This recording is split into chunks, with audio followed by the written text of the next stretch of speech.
Hello friends, today again I'll continue.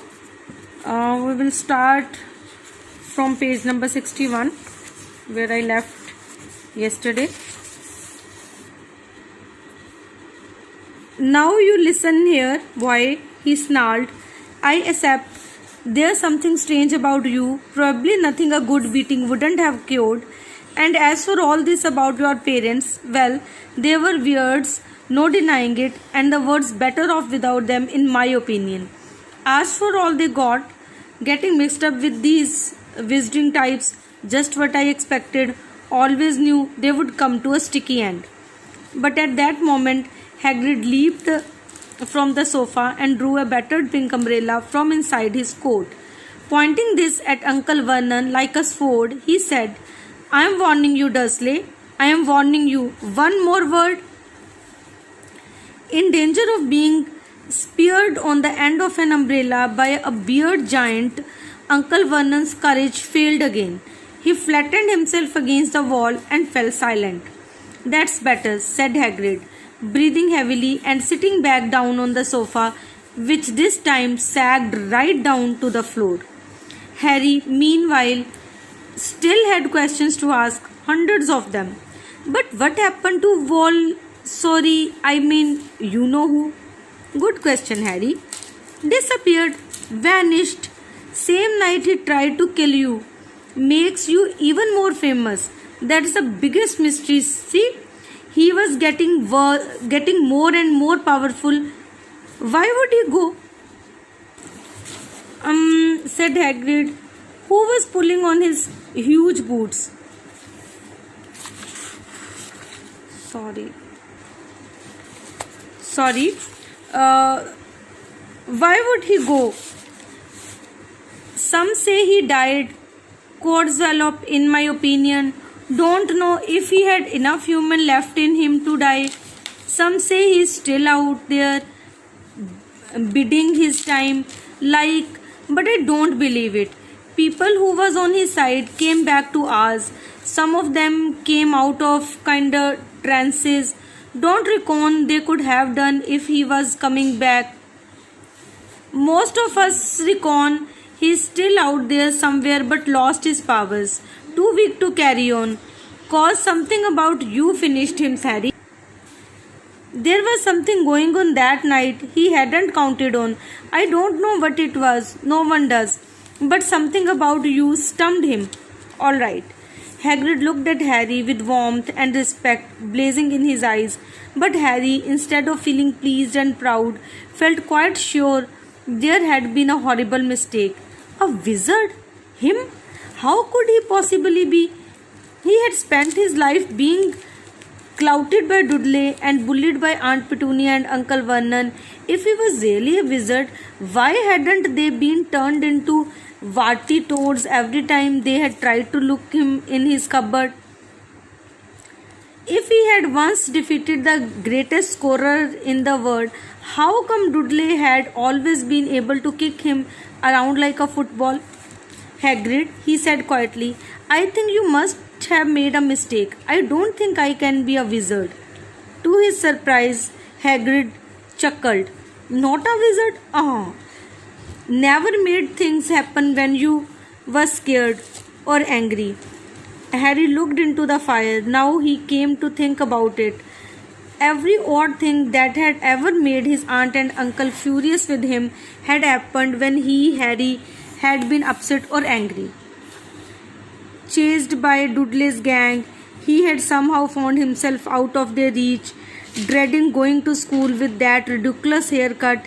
He had managed to make it grow back, and the very last time Dudley had hit him, hadn't he got his revenge without even realizing he was doing it?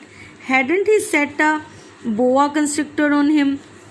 Harry looked back at Hagrid smiling and saw that Hagrid was positively beaming at him.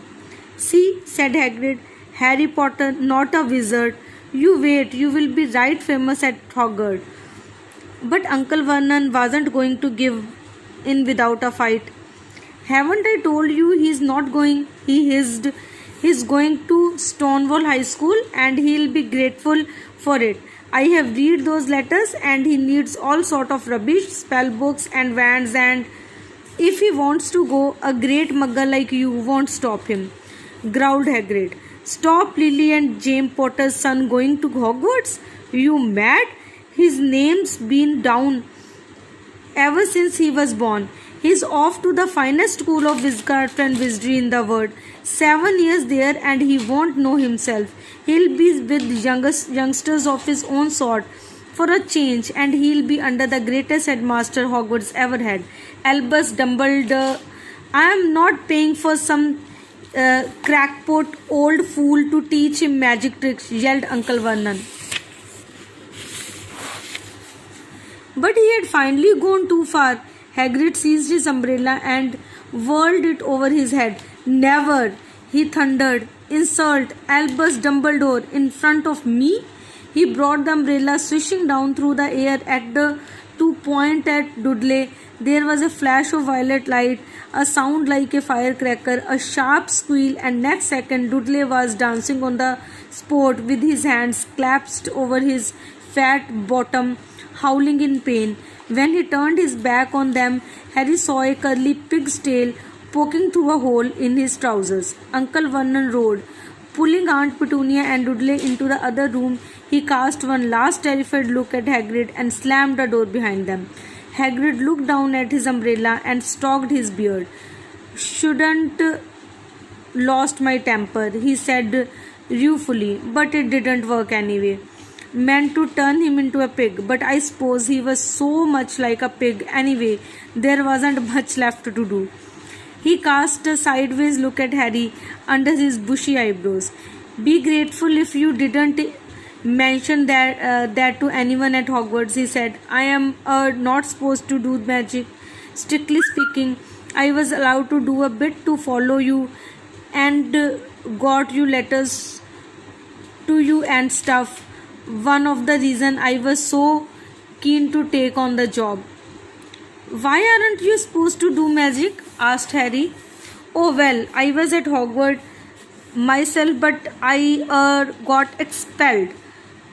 To tell you the truth, in my 3rd year, they snapped me wand in half and everything.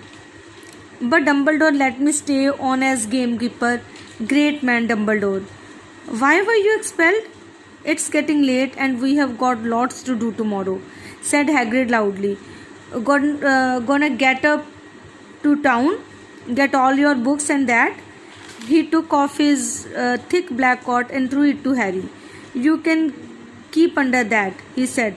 Don't mind if it wriggles a bit. I think I still got a couple of dormice in one of the pockets.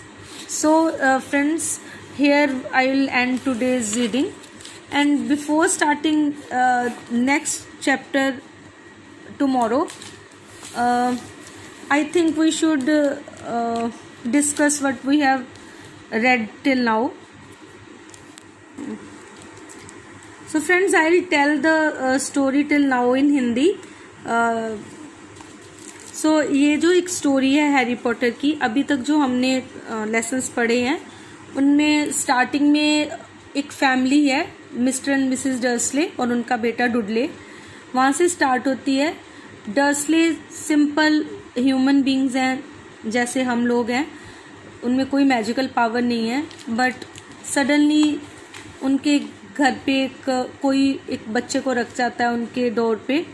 वो Mrs डर्सले की sister का बेटा है, जिसे वो बिल्कुल पसंद नहीं करते, ना उस बेटे को, ना वो अपनी सिस्टर को पसंद करती है, ना उसकी फैमिली को पसंद करती है. तो वो 1 ईयर का था जब उसे छोड़ के गए. तो अभी 11th बर्थडे से स्टोरी में थोड़ा ट्विस्ट आया है. तो 10 ईयर्स वो उसके साथ बहुत मिसबिहेव करते हैं. उसे डुडले के कपड़े पहनने को देते हैं, वो अपना खाना खुद बनाता है, वो उसे कपबोर्ड में रहने के लिए बोलते हैं जहाँ पे बहुत सारे स्पाइडर्स हैं. तो जितना भी उसके साथ मिसबिहेव कर सकते हैं, उसे खाने के लिए नहीं अच्छा देते, उसे अच्छे स्कूल में पढ़ने के लिए नहीं भेजते, उसके साथ बहुत मिसबिहेव करते हैं. उसके डुडले के फ्रेंड्स भी उसे पुली करते हैं. तो अभी जो 11th बर्थडे पे थोड़ा चेंज आया है. तो एकदम से एक जायंट आया, हैग्रिड, जिसने उसे उसका पास्ट बताया, कैसे उसके पेरेंट्स को किसी विजिटिंग बर्ड के वोल्डेमॉर्ट ने मारा है, तो वो कैसे हैरी उससे बच गया। तो अभी बहुत अच्छी आगे स्टोरी जाएगी, इसमें सारा मैजिक वर्ड आएगा, तो आप प्लीज़ आगे स्टोरी ज़रूर सुनिए, क्योंकि इससे आगे जो मैजिकल जर्नी है वो बहुत इंटरेस्टिंग है। तो इसलिए मैंने आज थोड़ा सा पीछे बताया है, क्योंकि नेक्स्ट से बहुत बहुत बहुत अच्छी इंटरेस्टिंग स्टोरी चलेगी। So friends, thank you, see you next video, bye.